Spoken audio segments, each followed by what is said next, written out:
D'enfilació. Estava una de les 28 torres d'enfilació que van construir els militars entre l'Albufera i la colònia de Sant Pere durant el període 1941 i 1970. Els militars les van dissenyar perquè els submarins fessin pràctiques de mines i torpedes des de la badia d'Alcúdia. Els submergibles buscaven la seva posició mitjançant superposició de dues d'aquestes torres i després portaven a terme la pràctica en qüestió.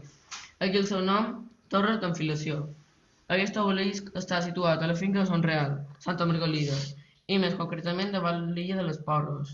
Fa una dècada tenia una torre bessona, situada a una segona línia de costa, però el gran temporal del 2001 va acabar amb ella.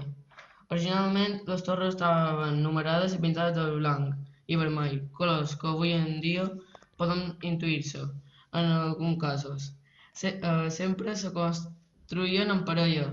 La segona torre se situava a una segona línia de la costa a uns 200 metres. D'una parella a una altra hi havia 1.240 metres. També hi ha altres elements arquitectònics defensius a la costa com ara búnquers i nius de metralladora, que volien evitar el desembarcament dels aliats durant la Segona Guerra Mundial.